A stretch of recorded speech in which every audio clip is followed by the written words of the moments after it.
Hola hermanos, el día de hoy, 5 de junio del 2020, es viernes de la novena semana del tiempo durante el año. Hoy tenemos no una memoria obligatoria, es una memoria libre. En Alemania es memoria obligatoria porque se trata de su santo patrono, si lo quieren, es el fundador, se le llama, de la iglesia en Alemania. Se trata, fíjense, él nace realmente en el año 680 en Wessex, en Inglaterra.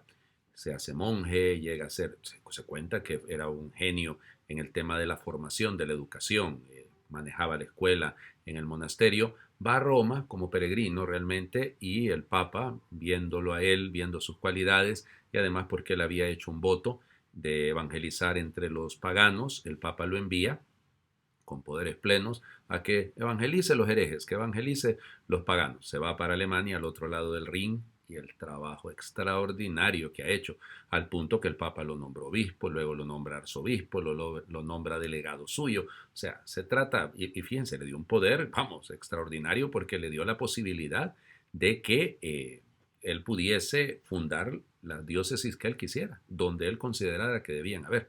Se llamaba Winfrido. Lo que pasa es que el Papa le cambió el nombre y le puso Bonum Facere Bonifacio, el bienhechor, el que hace el bien. Y entonces ven ustedes el cambio. Va a morir, de hecho estaba preparándose para celebrar una gran confirmación y llegaron un 5 de junio del año 754, algunos dicen 755, piensen en la edad que tenía, si lo comparan. Eh, y entonces bueno, lo martirizaron.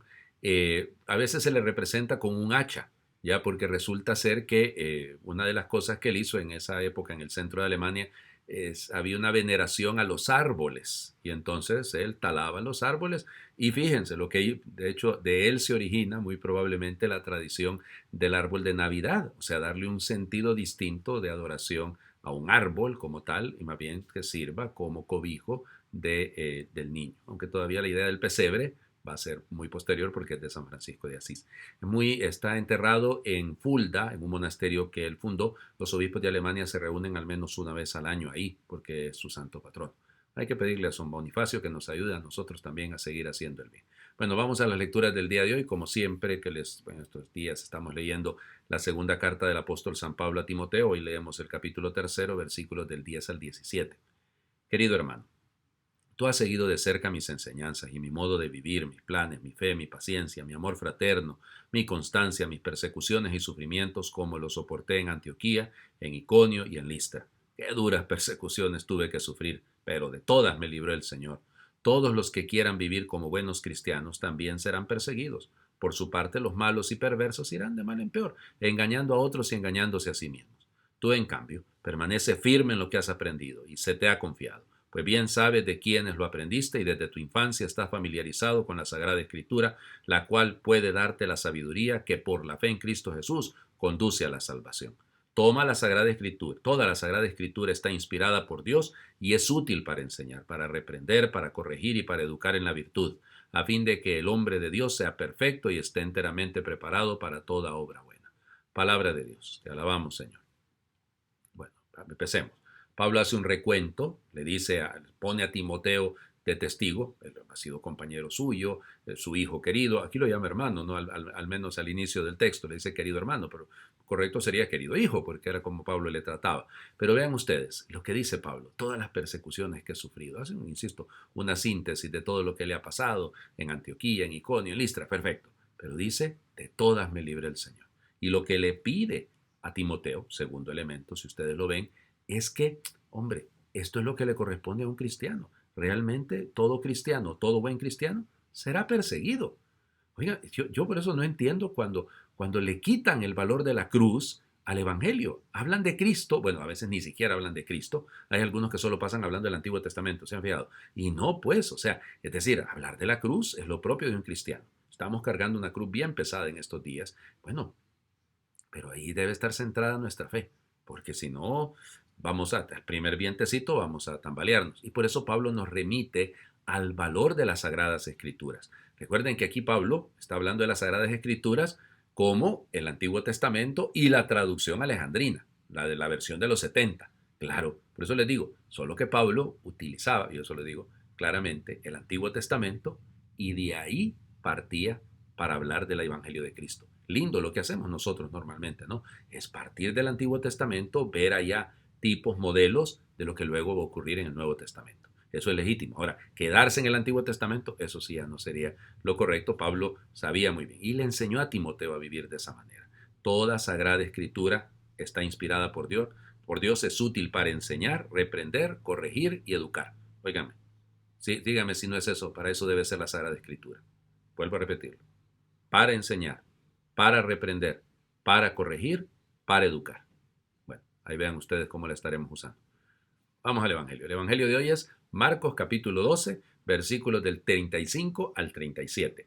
Seguimos, este capítulo 12 está interesante. Nos siguen siendo los problemas, los conflictos del Señor Jesús, que siguen cuestionándolo. Ahora está en el templo, pero fíjense lo que ocurre.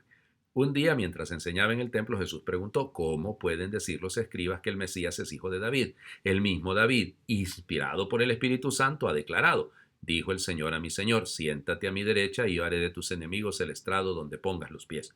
Si el mismo David lo llama Señor, ¿cómo puede ser hijo suyo? La multitud que lo rodeaba, que era mucha, lo escuchaba con agrado. Bueno, es simpático, ¿no?